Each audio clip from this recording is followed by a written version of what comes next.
Terletak di sebelah timur Kecamatan Linge, Desa Umang mempunyai 2 kedusunan dengan jumlah penduduk kurang lebih 400 jiwa. Selain getah pinus, warga mencari kecombrang atau honje sebagai tambahan penghasilan ekonomi mereka. Perjalanan ke kebun honje cukup melelahkan, sekitar 3 km dari desa. Medannya naik bukit yang cukup tinggi.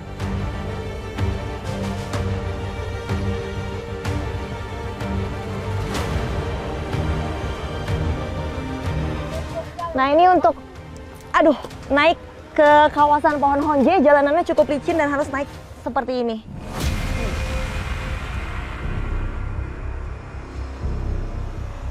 Setelah berjalan kaki sekitar 1 jam, sampai juga kami di kebun honje. Nah, ini akhirnya setelah perjalanan membelah hutan cukup jauh, akhirnya ketemu satu kecombrang atau honje, atau di sini bahasa Gayonya adalah terpuk yang biasa digunakan untuk memasak. Namun dari tadi saya lihat banyak sekali yang sudah kosong karena menurut ibu sendiri dimakan monyet ya. Nah inilah agak menyulitkan warga juga ya, karena harus bisa dikatakan bertarung dengan hewan liar untuk memenuhi kebutuhan sehari-hari mereka. Inilah hutan karang putih, tanah yang subur. Honje tumbuh subur di sini. Tumbuhan ini banyak dijumpai dan tumbuh secara alami di lereng-lereng bukit.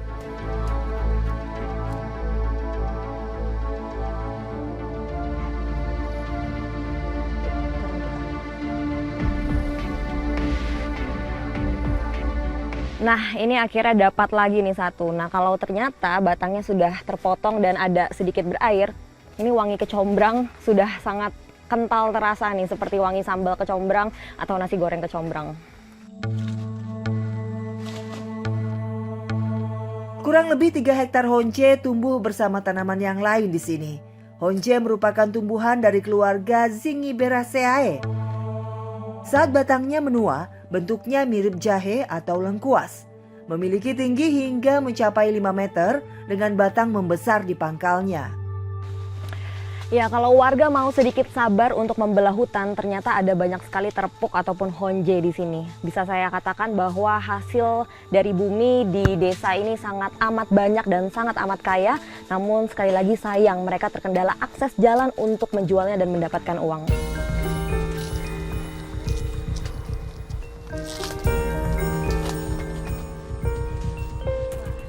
Berbeda dengan jahe yang digunakan sebagai obat herbal, honje lebih dikenal sebagai sayuran yang kerap diolah menjadi masakan tradisional.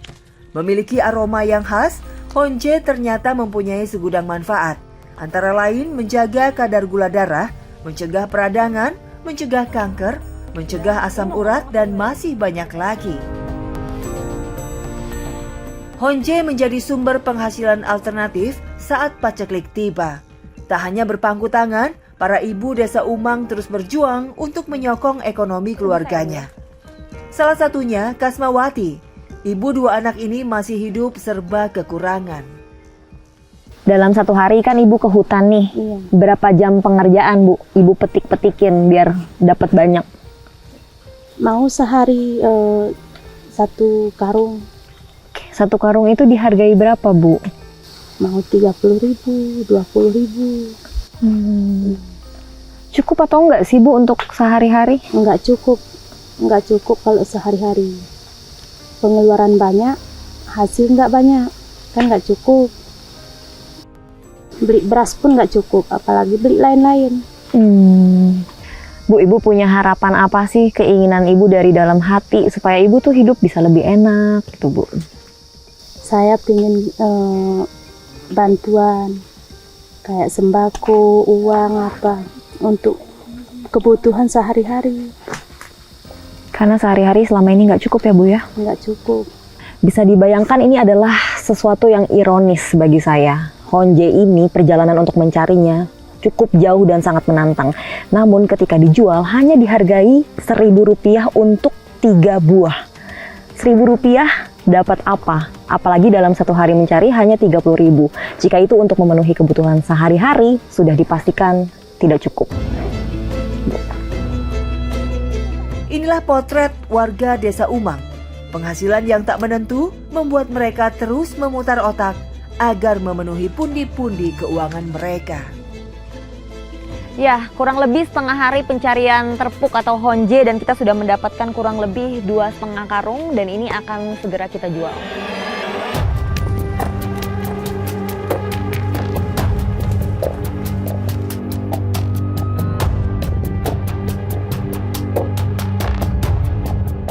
Harga honje di pengepul lokal dipatok Rp1.000 per 3 buah. Padahal di kota Takengon bisa mencapai harga Rp5.000. Tak ada sinyal telepon seluler membuat warga minim informasi harga. Ditambah jarak pasar yang jauh, sekitar 80 km, sehingga warga hanya bisa pasrah dengan harga yang ditentukan pengepul lokal. Warga hanya bisa berharap kepada pemerintah agar membuka pasar yang lebih dekat, sehingga memudahkan bertransaksi jual beli hasil tani mereka. Ya, ini adalah hal yang cukup memprihatinkan karena kerja hampir seharian, menempuh perjalanan juga yang tidak sebentar dan juga treknya lumayan terjal. Namun untuk 4 orang ini hanya mendapatkan Rp18.000 dibagi 4. 12, 13, 14, 15. Memiliki ketinggian kurang lebih 1.200 di atas permukaan laut, warga menggantungkan hidupnya dari hasil cabai. Bersama Ibu Hamidah dan ibu-ibu lainnya, saya menuju kebun cabai yang berjarak kurang lebih 1 km. Capek juga ya setelah jalannya cukup naik, turun dan juga bebatuan. Akhirnya saya sampai juga di kebun cabai dan akan mengikuti aktivitas warga memanen cabai kali ini. Hamparan cabai seluas setengah hektar ini milik Ibu Sulastri. Kebun cabai rawit ini berjenis cabai rawit panca dan banyak disukai petani. Selain perawatannya mudah, tahan hama, harga cabai rawit panca ini lebih tinggi daripada cabai biasa. Sayangnya, saat hujan mulai turun, tanaman ini banyak diserang hama. Sementara harga obat dan pupuk tanaman tak terjangkau petani, sehingga resikonya jelas gagal panen. Ya, ini saya menemukan ada beberapa cabai yang sudah busuk. Ada beberapa faktor yang menyebabkan. Yang pertama adalah cuaca buruk, namun yang kedua dan merugikan warga adalah karena harga cabai yang melonjak turun hingga Rp3.000 sampai Rp5.000 per kilogram. Ini membuat warga membiarkan cabai dan tidak dikutip atau tidak dipetik karena kalaupun dipetik tidak bisa dijual dan ini sangat merugikan warga.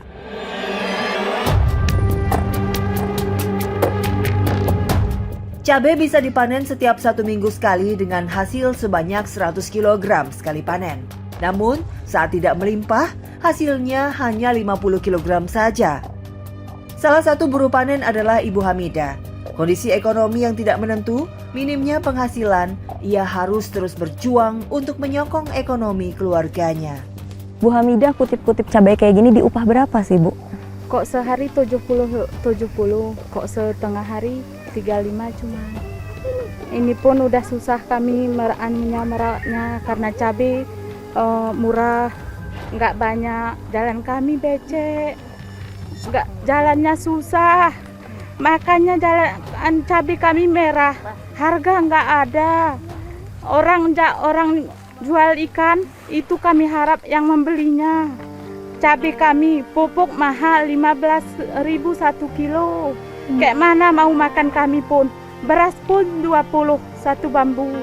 Cabai kami mahal, walaupun di Takengon mahal, di sini enggak, 3.000 cuma sekilo. Apa sih harapan terbesar Ibu kepada pemerintah supaya Ibu bisa hidup lebih baik lagi, Bu? Untuk menyalurkan kami ekonomi kami kepada masyarakat. Biar enggak susah kami, jalan kami terutama. Karena jalan kami itulah gendalanya. Jalan kami mengendalakan itu karena jalan tuh kami cabai kami merah. Gara-gara itu cabai kami merah, nggak bisa kami. Kalau hujan lebat, nggak bisa lagi jalan ke sini, mobil kereta nggak bisa lagi, Bu. Kayak mana kami mohonlah ini, Bu. Kami harus memberikan bantuan ini, Bu. Bantuan kepada kami, Bu ya. Kami untuk meminta bantuan kepada Bapak yang di sana, Ibu. Kami nggak ada bantuan harapan lagi. Oh, inilah punya harapan kami. Cabai kami udah merah ini, Pak. Bu, cabai kami. Kami mohon ini untuk kedepannya lebih baik lagi kami. Untuk mengurusnya, Ibu yang mengurusnya untuk kami.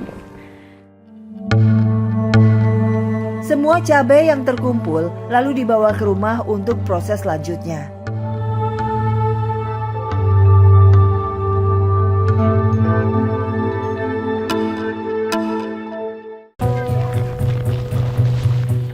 Setelah sampai di rumah, cabai kemudian dilakukan proses penyortiran. Ini sebelum kami jual ke pengepul, cabai-cabai yang merah akan disortir dan dipisahkan dengan cabai yang hijau. Karena kalau kami menjual dicampur, merah dan hijau seperti ini, harganya akan turun sampai setengah harga. Dan itu sangat merugikan warga.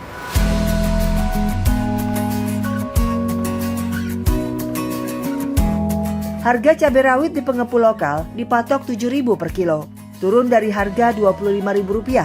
Akibatnya, petani merugi.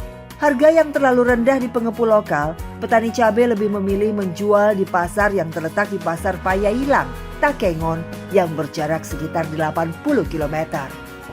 Dengan harga Rp10.000 per kilonya. Mereka hanya bisa pasrah dan terus berharap pemerintah mengatur regulasi harga batas bawah cabai sehingga petani bisa hidup layak. Ibu punya harapan apa sih Bu kepada pemerintah khususnya supaya Ibu bisa hidup lebih baik, anak-anak Ibu bisa hidup lebih baik juga? Punya harapanku sama pemerintah yang sebenarnya ini, aku terutama jalan tuh harapanku.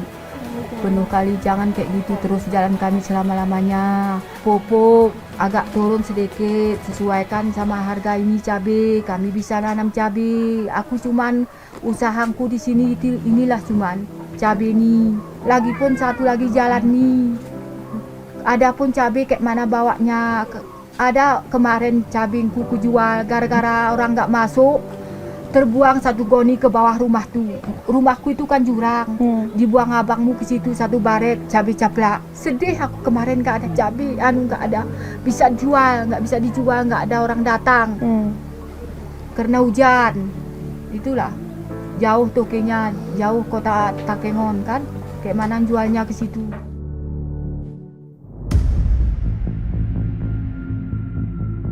Penghasilan yang pas-pasan membuat warga harus putar otak saat jatuh sakit. Tanaman obat alami masih jadi andalan. Untuk mencarinya, kami pun harus melalui jalanan setapak. Ini salah satu perjuangan Ibu Kasmawati untuk mengobati Pak Henry, suaminya yang sedang sakit perut.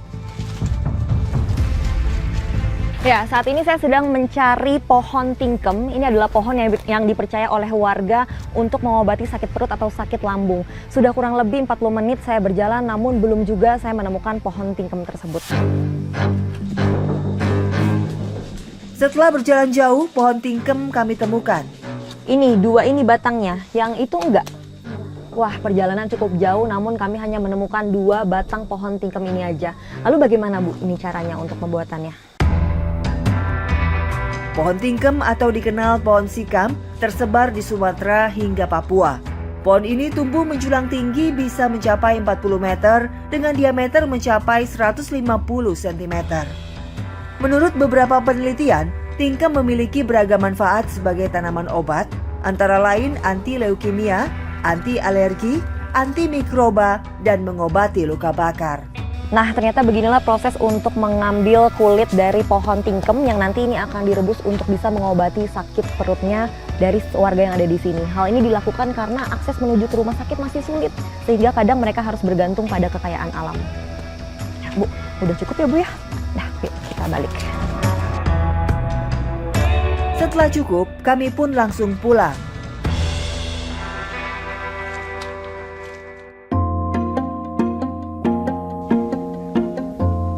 Kami langsung meracik kulit pohon tingkem ini. Kulit tingkem kemudian diiris menjadi kecil-kecil agar sarinya mudah larut ke dalam air. Kemudian dicuci sampai bersih, lalu rebus hingga airnya berubah warna.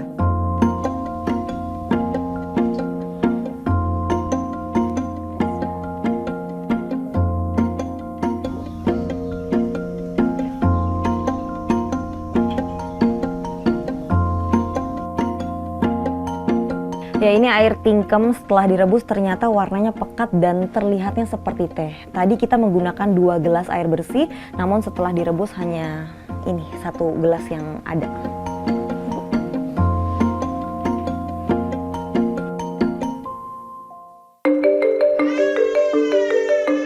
Setelah agak dingin, saatnya untuk diminum. Menurut kepercayaan mereka, air rebusan tingkem ini bisa menyembuhkan sakit perut atau lambung. Kami berdoa semoga Pak Hendri segera pulih seperti sedia kala. Ya, jarak yang jauh dan juga tidak adanya fasilitas kesehatan di sini membuat warga terpaksa harus menggunakan bahan-bahan seadanya untuk mereka membuat obat. Meskipun sebenarnya tidak bisa dipastikan apakah bahan-bahan kekayaan alam tersebut bisa untuk tubuh manusia. Seandainya pemerintah bisa membuka mata mereka lebar-lebar, memberikan fasilitas kesehatan bagi warga yang ada di sini, tentunya kesehatan mereka bisa lebih terjamin.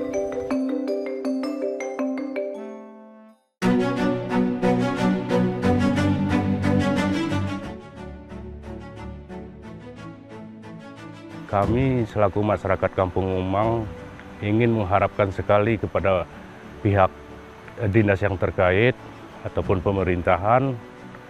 Kami berkeinginan jalan kami ini segera diperbaiki karena mungkin dengan adanya peningkatan jalan ini maka meningkatlah pula pendapatan masyarakat kami, karena masyarakat kami di sini rata-rata kerjaan di petani.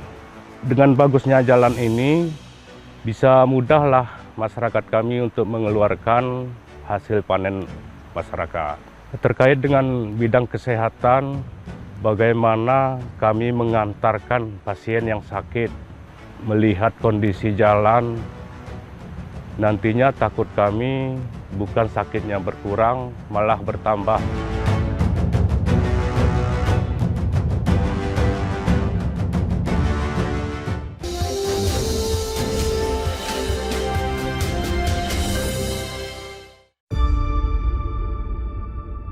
Potret warga Desa Umang memang syarat ironi.